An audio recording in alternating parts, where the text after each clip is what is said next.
तो गाइस जैसे कि हमने लास्ट एपिसोड के एंड में देखा था, मून और क्वीन पहुंच जाते हैं उसे मेमोरी कार्ड छीनने के लिए। और फिर अब आगे तो यहाँ से सीन शिफ्ट हो जाता है अपन के सॉन्ग जिंगू की तरफ। हैंसा कहता है आज तुम्हारी कार शॉप के ऊपर जो हमने फूड खाया था वो बहुत ही ज़्यादा टेस्टी था। और वो नोटिस करता है सॉन्ग जिंगू फ़ोन में पचर पचर करने में लगा हुआ रहता है। तो वो कह रहा होता है क्या तुम बिजी हो? सॉन्ग जिंगू कहता है अरे नहीं नहीं ऐसा कुछ नहीं है जैसे तुम सोच रहे हो, बस ऐसा लगता है कि उन लड़कियों के साथ कुछ हुआ है। और वो बोलता है क्या लड़कियां, मतलब कि तुम किम हाइशन के फ्रेंड्स के बारे में बात कर रहे हो, क्या हुआ उनके साथ? सो जिंगू कहता है वेल एग्जैक्टली, तो मैं भी नहीं जानता कि आखिर हुआ क्या है। जडू कहता है क्या वो लड़कियां उनमें से एक हो? तो मेरा बॉस खुद सबक सिखाना चाहता है, इंतजार कर रहा है ऐसे ही मौके का।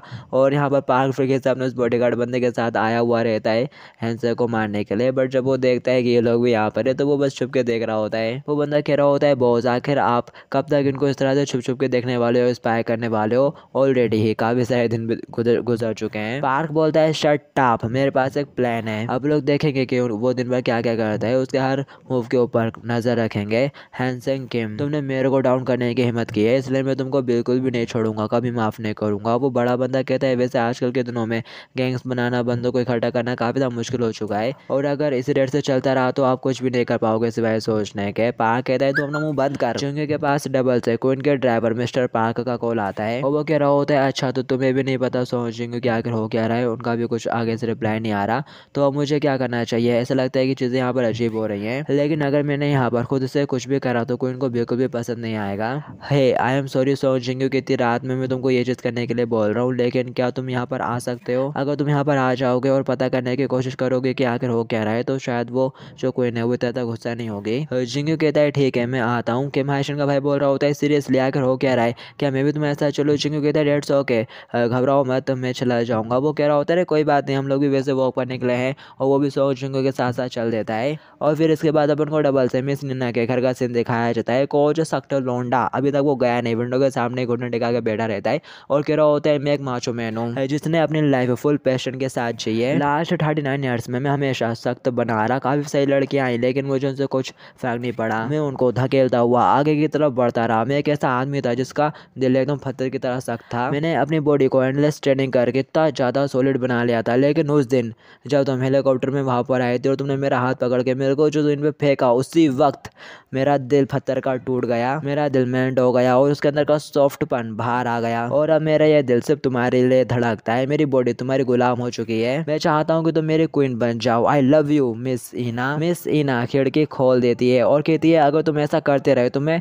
अभी पुलिस को कॉल करने वाली हूँ। और ठीक इसी मोमेंट पर सो जिंगू भी इस साइड से गुजर रहा था और वो ये सब कुछ देख लेता है और कहता है अरे वाइल्ड गार्ड तुम यहाँ पर रहती हो? मिस इना फटाक से अपना चेहरा छुपाने लगती है। सो जिंगू कहता है चेहरा छुपाने सब कुछ नहीं होगा, आखिर आप यहाँ पर क्या कर रहे हो? और कोच देख लेता है कि वो बिल्ली नहीं बिल्ला होता है, तो वो कह रहा होता है तुम एक मेल हो, मेरे को तुमसे बहुत ज़्यादा जलन हो रही है। और फिर इसके बाद हमें डबल से जोनाथन का सीन दिखाया जाता है। जोनाथन कहता है ठीक है तुम इतने दूर से यहाँ पर आई हो तो मुझे तुमको अच्छे से ट्रीट करना चाहिए और ये तो सिचुएशन के ऊपर डिपेंड करता है कि मैं तुमको ये दे सकता हूँ कि नहीं। और वैसे मैंने फोटोज देखे तुम्हारी एकदम इम्प्रेसिव आई है, एक्सट्रीमली इम्प्रेसिव। और मैं तो यही सोच के पागल हो रहा हूँ कि क्या होगा अगर ये फोटो लीक हो गई, पूरा वर्ल्ड क्रेजी हो जाएगा। और साथ ही वो हंसते हुए कहता है तो इस बारे में क्या ख्याल है आपसे? तो मेरी बातें सुनना शुरू कर दो और मेरे को अच्छे से ट्रीट करो, एकदम पोलाइटली पेश आओ मेरे साथ, तो हो सकता है कि मैं तुमको ये दे दूँ। और इससे पहले कि जोनाथन आगे कुछ कह पाता, क्वीन बहुत तेजी के साथ आगे बढ़ती है और एक जबरदस्त लात दे मारती है।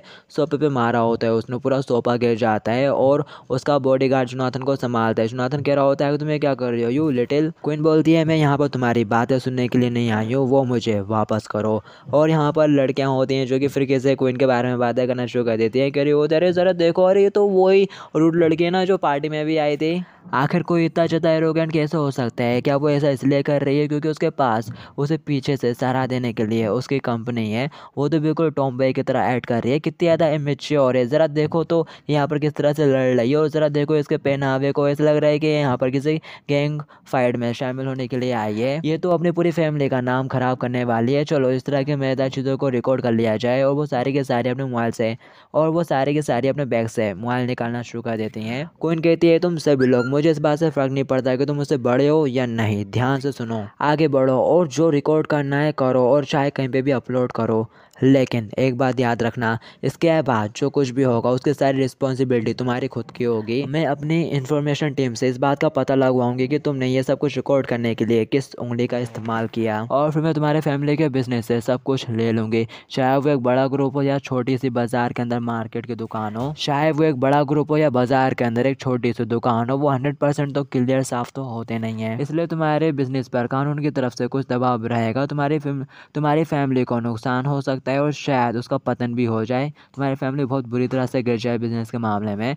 तुम सभी जानते हो कि मेरे पास ऐसा करने के लिए इनफ पावर है। क्या तुम लोग भी अच्छी फैमिली से नहीं हो जिन्हें अपनी फैमिली के खातिर अच्छे से बिहेव करना पड़ता है? अगर तुम लोग अपनी फैमिली की बर्बादी का कारण बनना चाहती हो तो इसे रिकॉर्ड करो, और अगर तुम्हें ऐसा करने की हिम्मत नहीं है तो बस यहाँ से चले जाओ। अनाथन जोर से हंसना शुरू कर देता है, कह रहा होता है वाओ कितना ज़्यादा टचिंग है, मैं तो बहुत ज़्यादा टच हो गया और एक्साइटेड भी। ऐसा लगता है कि तुम मजाक नहीं कर रही हो। क्यों? मैं नहीं बता सकता कि तुम उन्हें मना कर रही थी या फिर उन्हें धमका रही थी, लेकिन क्या तुमको नहीं लगता कि तुम यहाँ पर बस बड़बड़ाती हुई एक लंगूर की तरह चिल्ला रही हो? और साथ ही अनाथन जोर से चिल्लाते हुए कहता है, ये अंडरग्राउंड गैराज फाइट है जिसे मैंने बनाया है। क्या तुमको टॉप 5 फाइटर्स हाई रैंकिंग वाले मेरे बगल में खड़े हुए नजर नहीं आ रहे? मैं इस जगह का किंग हूँ। जोनाथन हंसते हुए कहता है, तुम्हारी फैमिली काफी ज्यादा पावरफुल है, तो क्या ऐसा कुछ नहीं है जिससे मैं डरता हूँ, इसलिए इतना रूड बिहेव करना बंद करो। तुम ज्यादा कुछ नहीं बल्कि अपने परिवार के पीठ के पीछे छिपी हुई एक छोटी बच्ची हो। अगर तुम्हारी फैमिली ना हो तो क्या तुम अकेले कुछ कर भी सकते हो? हाँ। और फिर इसके बाद सोंग जिंग्यू की तरफ से शिफ्ट हो जाता है। दिखाया जाता है वो सभी कोच की गाड़ी में बैठकर जा रहे होते हैं क्वीन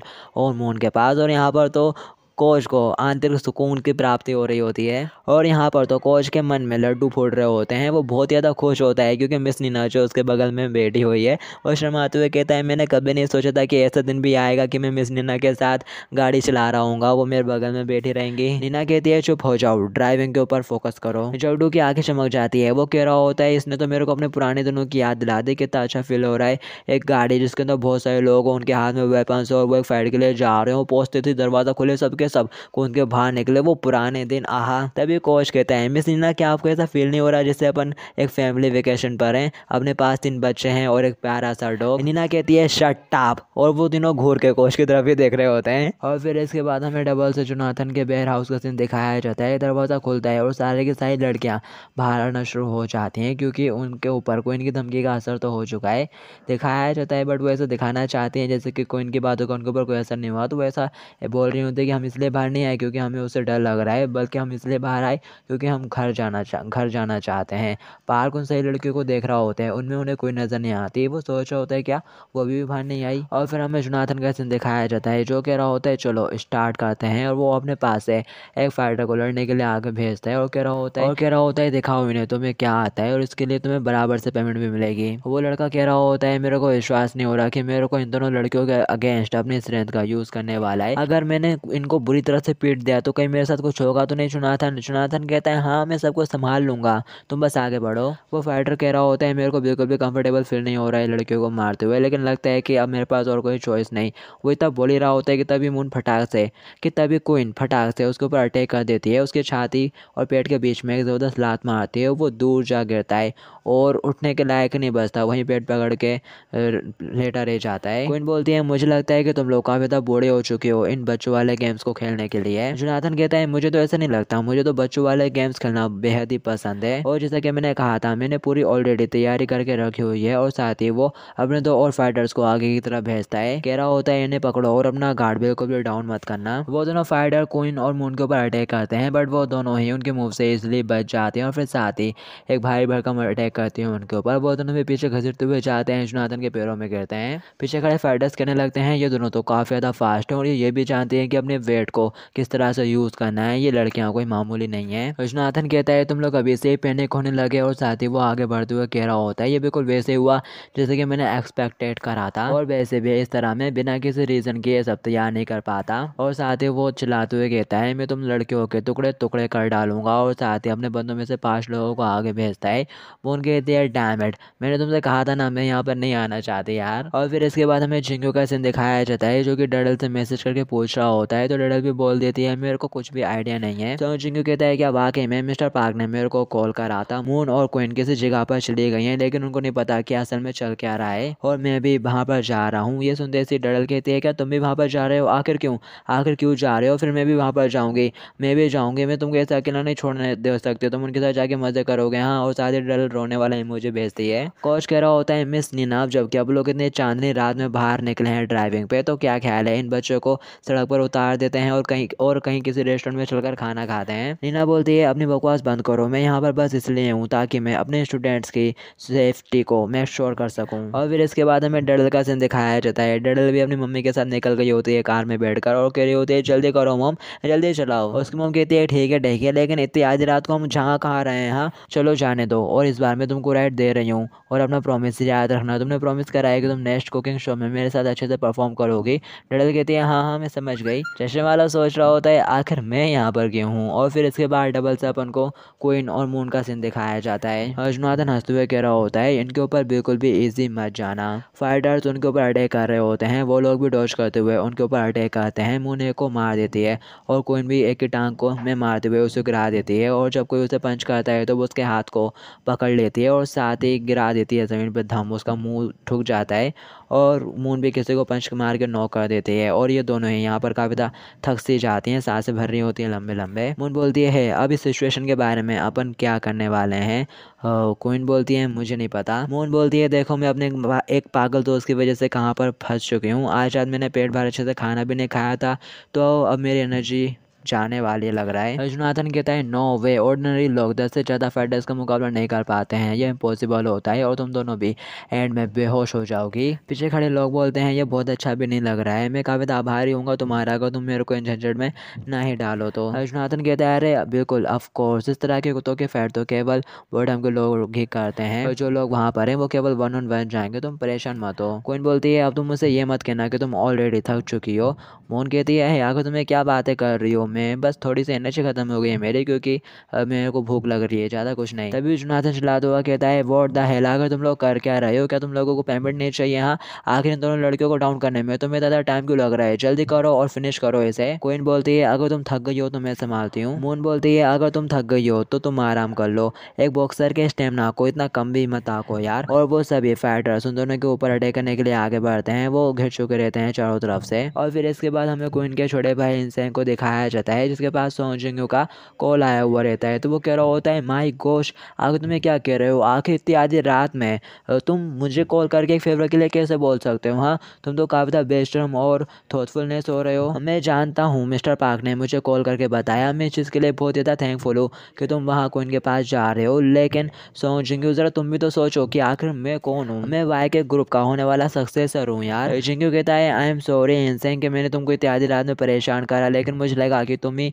एक सुटेबल पर्सन हो जो कि मेरे बहन भाइयों का ख्याल रख सकता है। बहुत ज़्यादा रेड रात हो चुकी है और मैं बस तुमसे ही बोल सकता था, तुम्हें बस उनका ख्याल रखना है जब तक कि वो सोने ना चले जाएं। लेकिन लगता है कि ठीक है, मैं किसी और को ढूंढ लूँगा इस काम के लिए, किसी और से बोल दूंगा, तुम परेशान मत हो। ये सुनते से उनका भाई कहता है अरे ज़रा रुको, आखिर तुम इस तरह से बात क्यों कर रहे हो, मैंने कब कहा कि मैं ऐसा नहीं करूँगा। मुझे लगता है कि मेरे पास और कोई चॉइस नहीं है जबकि तुम मेरे सामने इतना रिक्वेस्ट कर रहे हो। तभी सोंग जिंगू कहता है कि वाकई में तुम्हारा बहुत बहुत शुक्रिया इंसान, और फटाक से कॉल काट देता है। वो चिढ़ते हुए कहता है इसने तो मेरे को अपनी बात भी फिनिश नहीं करने दी, और साथ ही एक्साइटेड होते हुए कहता है चलो जल्दी करो, स्नैक्स और खिलौनों को रख लो, सब कुछ रेडी है, कपने की टीम तैयार है, आज अपन जाएंगे और उनकी रात को यादगार बना देंगे। बटलर कहता है यस यंग मास्टर, हमने सब कुछ तैयार कर लिया है। और फिर डबल से सोंग जिंगू का सीन दिखाया जाता है जो कि मिस्टर पार्क के पास आ चुका रहता है। मिस्टर पार्क बोलता है ओ सोंग जिंगू तुम आ गए, तुम तो अपने साथ काफ़ी सारे लोगों को लेकर आए हो, वो वहाँ उस बड़े से स्टोरेज रूम में गई हैं। अन्ना बोलती है आखिर कितना टाइम हो गया, मैं यहाँ पर अपने स्टूडेंट्स के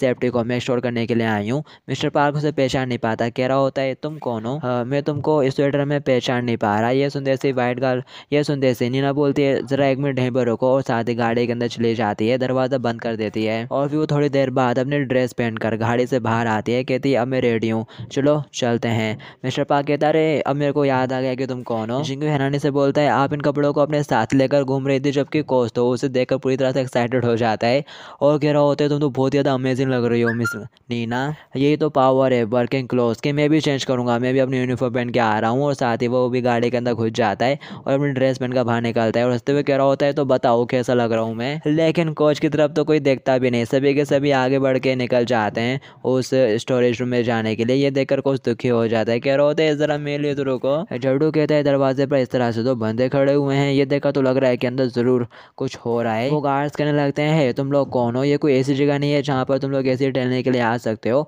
निकलो यहाँ से। नीना बोलती है मैंने सुना कि मेरे स्टूडेंट्स अंदर गए हुए हैं, इसलिए मैं यहाँ पर चेक करने के लिए आई हूँ, मुझे जाने दो, ज़रा चेक करने दो कि अंदर हो क्या रहा है। अगर अंदर कुछ भी बुरा नहीं चल रहा होगा तो मैं एकदम शांति से चली जाऊंगी। वो बंदा चिढ़ते हुए कहता है लड़की आखिर तू अपने आप को समझती क्या है। दूसरा गार्ड कहता है वो जरा देखो तो कितनी खूबसूरत है ये, और साथ ही वो उसे कह रहा होता है चलो मेरे साथ अब लोग चल के कहीं पे मजे करेंगे। और फिर इसके बाद हमें अंदर का सीन दिखाया जाता है, वो फाइटर्स अभी भी उन दोनों के ऊपर अटैक्स कर रहे होते हैं। मून को किक पड़ते हैं, मून पीछे की तरफ घसीटती है और कह रही होती है ये लोग कोई ऐसे रेंडमली अपने हाथ पैर नहीं चला रहे हैं, ये कोई मामूली स्ट्रीट फाइटर्स नहीं है, इनके फुटवर्क काफ़ी ज़्यादा अच्छे हैं। तभी मून के ऊपर पीछे से कोई अटैक आता है, मून झुकते हुए उसे पकड़ के गिरा देती है। तभी इस मौके का फ़ायदा उठाते हुए कोई बंदा मून को लात मारने लगता है। मून ऐसी सिचुएशन में होती है कि वो बच नहीं सकती कि तभी यहाँ पर कोइन उसकी पीठ को वह पैर रखती है और हवा में जंप करके उन दोनों को ही नॉकआउट कर देती है। पर मून यहाँ पर चढ़ आती है, सोचती है वो अटैक कितना ज़्यादा कूल था, लेकिन मेरे को ऐसा फील क्यों हो रहा है जैसे कि मैं यहाँ पर बिल्कुल अनकूल बनकर रह गई हूँ। उन दोनों को किक मारने के बाद क्वीन जैसे ही नीचे लैंड करती है, एक बंदा पीछे से आकर उसे पकड़ लेता है और चलाते हुए कहता है अब तो तू गए, कि तभी उसे क्वीन की खुशबू आ जाती है। वो उसे स्मेल करना शुरू कर देता है और साथ ही लाल टपकाता हुआ कहता है स्मेल तो तुम्हारी बहुत अच्छी है, आगे तुम कौन सा शैम्पू लगाती हो बेबी। तभी क्वीन उसको हेडबट मार देती है। वो बंदा उसके ऊपर अटैक करता है, कह रहा होता है मैं तेरे को मार डालूंगा। मून उसके पंच को क्वीन उसके पंच को ब्लॉक कर लेती है, बट जैसे ही वो किक चलाने लगता है तो क्वीन मुश्किल से ही डॉज कर पाती है। उसके गाल पे हल्का सा कट सा लग जाता है। वो कह रहा होता है ओह तुमने डॉज कर लिया, मेरे को विश्वास नहीं हो रहा। यहाँ पर क्वीन और मून दोनों की थोड़ी मुश्किल हो रही होती है क्योंकि वो फाइटर्स डबल से खड़े होना शुरू कर देते हैं। जोनाथन कहता है लगता है कि एंड काफ़ी ज़्यादा करीब है, इससे फ़र्क नहीं पड़ता कि कितने ज़्यादा स्ट्रॉन्ग क्यों ना हो, लेकिन यहाँ पर काफ़ी सारे मैंस हैं इनके अगेंस्ट, तो इवेंचुअली इनका हारना तो तय है, आखिर कब तक टिक पाएंगे। कि तभी दरवाज़ा खुलता है, सभी लोगों का ध्यान दरवाजे की तरफ चला जाता है। जोनाथन कहता है अब कौन आ गया। मून उसको देखते से कहती है अरे वाइल्ड गार्ड। यहाँ पर नीना चलते हुए अंदर की तरफ एंटर करती है और वो सभी भी बाहर से झाँक कर देख लेते हैं कि अरे हाँ ये लोग तो अंदर ही हैं। और पार्क कह रहा होता है मेरे को लगा ही था कि यहाँ पर कुछ तो अजीब हो रहा है। नीना बोलती है तुम लोग जो कुछ भी कर रहे हो अभी रुक जाओ। एक बंदा आगे बढ़ते हुए कहता है क्या तुम उन लोगों के साथ तो बिल्कुल भी इंटरफेयर करने के बारे में तो सोचना ही नहीं, यहाँ से दफा हो जाओ यू लिटिल। तभी नीना उसे कॉलर से पकड़ती है और उसके पैर में लात मारते हुए उसे एक जोर का स्लैम दे मारती है एकदम स्टाइल के साथ। वो बंदा एक ही में नॉकआउट हो जाता है और कोच तो ये देखकर बावला ही हो जाता है, कहता है कितना खूबसूरत है ये, जबकि जगड़ू एकदम हैरान हो रहा होता है, कह रहा होता है उसने तो एक ही हाथ से उस बंदे को स्लैम मार दिया। नीना बोलती है जैसा कि मैंने कहा स्टॉप राइट नाउ। जोनाथन पीछे से सब देख रहा होता है और फिर दिखाया जाता है जिंगे उन दोनों के पास आता है, कह रहा होता है क्वीन मून के तुम दोनों ठीक हो। मिस्टर पार्क कहता है माय गुडनेस क्वीन आखिर तुमने मेरे को कुछ भी क्यों नहीं बताया। जिंगू कहता है मिस्टर पार्क ने मेरे को कॉल करा था, इसलिए मुझे लगा कि कहीं कुछ बुरा ना हो गया हो तो मैं यहाँ पर आ गया। मिस्टर पार्क कहता है अरे नहीं आपको तो चोट लग गई, कितना बुरा हुआ, जरा देखो तो उनके चेहरे पे चोट लगी हुई है। क्वीन बोलती है अरे कुछ नहीं हुआ, हल्का सा काटे। जिंगू करीब आते हुए कहता है जरा मुझे देखने दो। क्वीन शर्माना शुरू कर देती है, वो कह रहा होता है ये तो काफी बड़ा स्क्रैच है, तुम इस तरह के पर्सन नहीं हो जो कि किसी के साथ कुछ गलत करेगी, तो आखिर किसने ऐसा करा, तुमको ये चोट कैसे लग गई। क्वीन फटाक से बच्चों की तरह इशारा करते हुए बोलती है उसने करा, उसने मारा मेरे को। जिंगू कहता है क्या ये दर्द कर रहा है। क्वीन बोलती है हाँ बहुत, जबकि वो फाइटर चलाना शुरू कर देता है, कह रहा होता है क्या क्या मैंने उसको मारा, जरा यहाँ पर भी तो देखो उसने मेरे को कितना ज्यादा मारा है, मैंने तो कोई शिकायत नहीं करी। जबकि पार्क बहुत ज्यादा गुस्सा हो जाता है, कह रहा होता है मैं अभी बाइक की सिक्योरिटी को कॉल लगा रहा हूँ। क्वीन बोलती है नहीं इसकी कोई जरूरत नहीं है। नीना पूछती है ली मून यांग आखिर यहाँ पर हो क्या रहा था, क्या तुम लोग नहीं जानती तुम जैसे टॉप स्टूडेंट को जिन्हें दूसरे स्टूडेंट्स अपना आइडियल मानते हैं, उन्हें इतनी रात को इस तरह की गड़बड़ी में नहीं फंसना चाहिए। मून शर्मिंदा होते हुए कहती है आई एम सॉरी मिस, लेकिन उन लोगों ने क्वीन की तस्वीरें खींच ली थी जब वो पोटी। तभी क्वीन चिल्लाते हुए कहते हैं ये सच नहीं है। मून बोलती है वेल मेरा मतलब उसने कहा, क्वीन ने बताया कि उन लोगों ने उसकी सीक्रेट तरीके से फोटो खींच ली थी, तो हम बस वही तस्वीर वापस लेने के लिए यहाँ पर आए थे। ना बोलती है अच्छा ऐसा है, अब तुम इंटरफेयर करने की कोशिश मत करना, मैं संभालती हूँ। मून बोलती है हाँ मैम। नीना उन लोगों के पास जाके खड़ी हो जाती है और जोनाथन की तरफ देखते हुए कहती है हे, क्या तुम ही वो पर्सन हो जो कि इस जगह का इंचार्ज है? तो जोनाथन भी निकल के सामने आ जाता है, कह रहा होता है ब्रावो, एक एरोगेंट मूवमेंट जो कि अचानक से कहीं से निकल आई है, तुम्हारे पास अच्छी आंखें हैं। नीना बोलती है मैं स्टूडेंट डिसिप्लिन के इंचार्ज हूँ जगह को, और इस जगह को देखकर तो ऐसा लगता है कि ये किसी तरह की प्राइवेट फाइट ली है और वैसे इस तरह का इवेंट कानून के खिलाफ होता है। विश्वनाथन कहता है तो क्या तुम मुझसे इसके बारे में क्या चाहती हो? क्या अब तुम पुलिस को रिपोर्ट करने वाली हो? और वैसे भी मैंने यहाँ पर कुछ गलत नहीं करा, ऐसा नहीं है कि हम लोग यहाँ पर कोई गैम्बलिंग वगैरह कर रहे हैं। यहाँ पर सभी लोगों ने एक एग्रीमेंट लेकर रखा हुआ है और मैं अपने प्राइवेट लैंड के ऊपर जो कुछ भी करता हूँ उसका तुम्हारे साथ कोई भी लेना देना नहीं होना चाहिए। और साथ ही मैंने इस जगह को स्पोर्ट फैसिलिटीज के तौर पर रजिस्टर करवा के भी रखा है। मैंने ये सब कुछ इस तरह से अरेंज करके रखा हुआ है, वो एकदम कानून के अकॉर्डिंग है। यह देखकर मून कहने लगती है शायद वो एक अच्छा पर्सन है, मुझे ऐसा क्यों लग रहा है कि जैसे हमें यहाँ पर हमला करने वाले लोग हैं। नीना बोलती है अच्छा ऐसा है तो फिर उस प्राइवेट पिक्चर के बारे में क्या, जो तुमने मेरी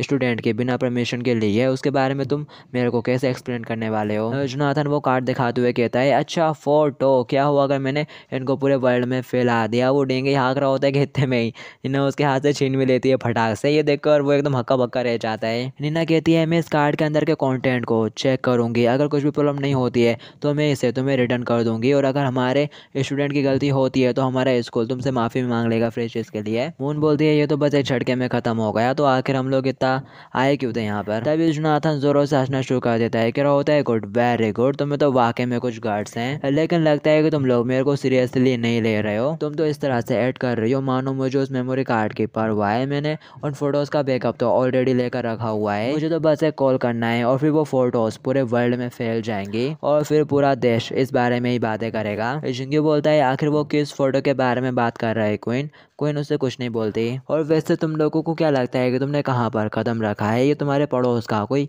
पीसी कैफे नहीं है। मैंने ये ब्लडी बैटल गैराज फाइट की दुनिया बनाई है जहाँ मांस फट जाता है और खून उबल जाता है, और मुझे तो खुशी है कि ये सब कुछ हुआ, चीज़ें और भी ज़्यादा दिलचस्प हो गई हैं। ग्रेट, ये बिल्कुल वैसे ही हो रहा है जैसा मुझे पसंद है। ऐसा लगता है कि तुम्हारे पास भी काफ़ी फाइटर्स है, तो एक टूर्नामेंट के बारे में क्या ख्याल है? मेरे टॉप रैंकर्स वर्सेस तुम्हारे लोग, अगर तुम किसी तरह से जीत जाते हो तो मैं तुमको वो सब कुछ दूंगा जो भी तुम चाहते हो। और यहाँ से भागने के बारे में सपने में भी मत सोचना है, मैं यहाँ पर जो चाहे वो कर सकता हूँ, ये मेरी दुनिया है, कोई भी मेरे को यहाँ पर डिसोबे नहीं कर सकता, मैं यहाँ का किंग हूँ। नीना बोलती है तुमने जो कुछ भी कहा वो तो सुनने में अच्छा और ठीक लग रहा है। ठीक है, वैसे भी अब लोग यहाँ पर कोई गैम्बलिंग तो नहीं कर रहे हैं और ये इलीगल एक्टिविटीज़ में भी नहीं गिना जाएगा जब तक कि आप लोग बेसिक रूल्स को फॉलो करते हैं, तो यहाँ पर कोई रीज़न ही नहीं होता तुमको रोकने के लिए। नीना की बात सुनने के बाद जोनाथन काफी हैरान हो जाता है। नीना बोलती है वैसे तुम्हारी फैसिलिटीज़ को देखने से लग रहा है कि वो इतनी अच्छी तो हैं कि वहाँ पर स्पार मैचेस किए जा सकें। अगर दोनों पार्टीज इससे एग्री करती हैं तो मुझे कोई प्रॉब्लम नहीं। ये सुनने में कैसा लग रहा है?